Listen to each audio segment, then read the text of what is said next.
കഴിഞ്ഞ ദിവസം റിയാദിൽ ഉദ്ഘാടനം ചെയ്ത മെട്രോയ്ക്ക് സവിശേഷതകൾ ഏറെയാണ്. ഡ്രൈവർ ഇല്ലാതെ പ്രവർത്തിക്കുന്ന ഏറ്റവും ദൈർഘ്യമേറിയ മെട്രോയ്ക്ക് 85 സ്റ്റേഷനുകളുണ്ട്. 4 റിയാലാണ് മെട്രോ സർവീസിന്റെ ചുരുങ്ങിയ നിരക്ക്. സൗദിയിലെ പൊതുഗതാഗത ചരിത്രത്തിലെ നാഴികക്കല്ലാണ് കഴിഞ്ഞ ദിവസം ഭരണാധികാരി സൽമാൻ രാജാവ് ഉദ്ഘാടനം ചെയ്ത റിയാദ് മെട്രോ. പ്രാരംഭഘട്ടത്തിൽ പ്രതിദിനം 10 ലക്ഷം യാത്രക്കാരെ ഉൾക്കൊള്ളാൻ കഴിയുന്നതാണ് സർവീസ്. നൂതന സാങ്കേതിക സംവിധാനത്തിൽ വികസിപ്പിച്ചെടുത്ത റിയാദ് മെട്രോയ്ക്ക് നിരവധി സവിശേഷതകളുണ്ട്.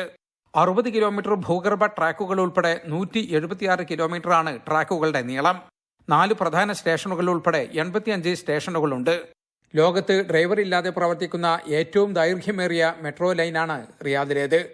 വാഷിംഗ്ടൺ മെട്രോയ്ക്ക് 151ഉം ദുബായ് മെട്രോയ്ക്ക് 74ഉം റോം മെട്രോയ്ക്ക് 60ഉം കിലോമീറ്ററാണ് ദൂരം. 6 ലൈനുകളാണ് റിയാദ് മെട്രോക്കുള്ളത്. ഇതിൽ 3 ലൈനുകൾ ഡിസംബർ 1-ന് സേവനം ആരംഭിക്കും. 2 ലൈനുകൾ ഡിസംബർ 15-നും 1 ലൈൻ ജനുവരി 5-നും പ്രവർത്തനം ആരംഭിക്കും. അതേസമയം ഉദ്ഘാടനത്തിന് പിന്നാലെ മെട്രോ സർവീസിന്റെ ടിക്കറ്റ് നിരക്ക് അധികൃതർ പ്രഖ്യാപിച്ചു. 2 മണിക്കൂർ യാത്രക്ക് 4 റിയാലാണ് സാധാരണ വിഭാഗത്തിൽ ടിക്കറ്റ് നിരക്ക്. 3 ദിവസത്തിന് 20 റിയാലും 7 ദിവസത്തിന് 40 റിയാലും 30 ദിവസത്തിന് 140 റിയാലുമാണ് നിരക്ക്. ഫസ്റ്റ് ക്ലാസ് ആണെങ്കിൽ 2 മണിക്കൂറിന് 10 റിയാലും 3 ദിവസത്തേക്ക് 50 റിയാലും 7 ദിവസത്തേക്ക് 100 റിയാലും 30 ദിവസത്തേക്ക് 350 റിയാലുമാണ് ടിക്കറ്റ് നിരക്ക്. മെട്രോ യാഥാർത്ഥ്യമാകുന്നതോടെ റിയാദ് നഗരത്തിലെ ഗതാഗത കുരുക്കിന് ഒരു പരിധിവരെ പരിഹാരമാകുമെന്നാണ് പ്രതീക്ഷ. 13 രാജ്യങ്ങളിൽ നിന്നുള്ള 19 കമ്പനികൾക്കായിരുന്നു മെട്രോയുടെ നിർമ്മാണ ചുമതല.